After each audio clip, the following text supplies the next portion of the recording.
9.3, a guide to culture in the classroom.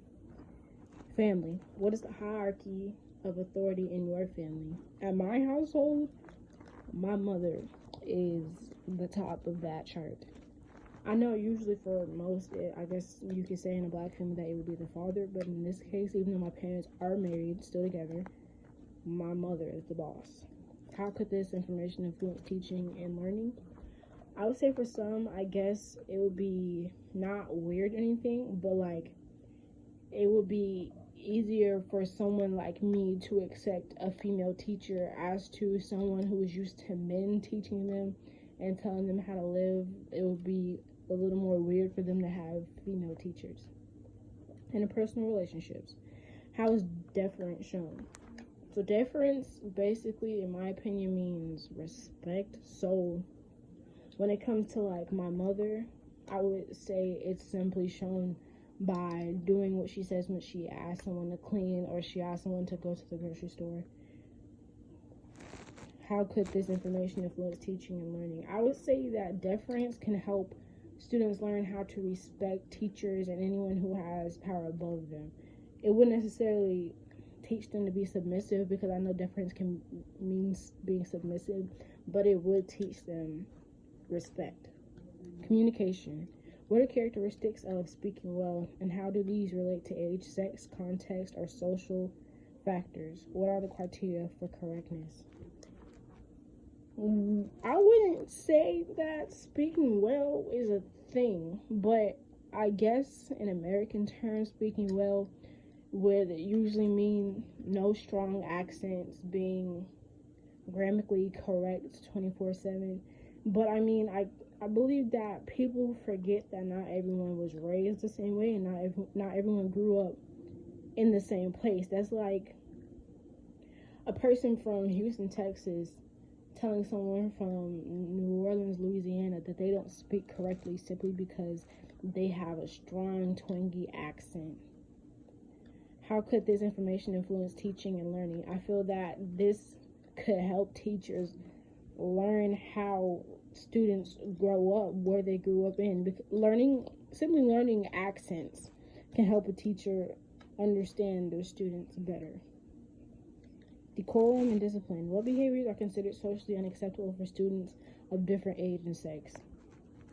Well, for me, I grew up in Killeen, Texas, so I was in school in Killeen Independent School District my entire life, basically. So an example of that would be female students wearing spaghetti straps or too tight skirts, but the male students being able to wear tight shirts and whatnot. It's just how I guess society has made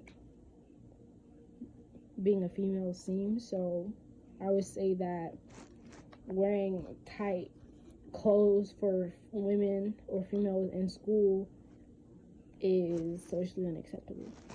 Food. What are taboos and prescriptions associated with handling and offering or discarding food? In my household, there is no such thing as wasting food. But when we got to school, that was hard because in my household, there is no time limit on eating. We like to eat, so we eat a lot. Which means there's no time limit. When you're done, you're done. But you have to make sure that you eat everything that you ask for and that you put on your plate. But when it comes to teaching and learning, I would say that it may be difficult for the teacher to understand that not all students are going to eat at the same pace. Some students eat fast because dinner in their home is from 5 to 5:30 and there's no in between. If you don't finish your food, then that's just what you're going to be eating tomorrow. But for other households, you have to sit at the dinner table and eat everything that was on your plate or you're not going to bed. So I feel it's important for teachers to understand that. Dress and personal appearance. How does dress differ for age, sex, and social class? Well, for age and sex, I would say that people around my age, like around 18 to I would say 25, they care about name brand things. That's how you flex, meaning that's how you show off. That's what you do to get people to notice you. But I feel that the richer you are, the simpler you dress. Like, if you look at people like me who live in Clean, Texas, is nothing major. I mean, we are connected to Fort Hood, but it's really nothing major.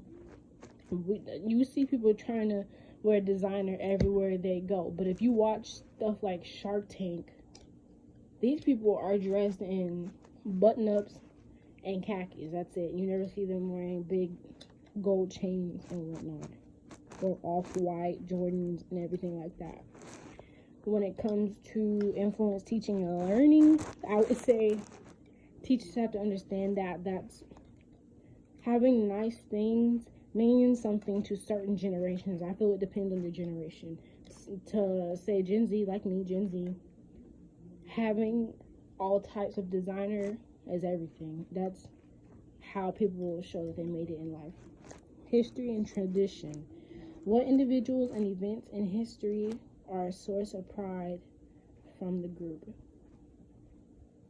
So, in my family, we have like a lot of stories, like the story of how my great grandmother at the time wasn't educated enough to realize that her land was being taken away from her by white folk. So in the end, when it came to the realization, it was too late for her to get her land back because she was uneducated as to how to keep her land. Because my great grandmother, she didn't know how to read. She died in 2016, but her whole life she didn't know how to read. But there are also stories like my grandparents like to share how even though they didn't necessarily grow up in slavery, they did things that did still come with slavery. Like my grandmother said that she used to pick cotton so that she could get money for lunch and things like that.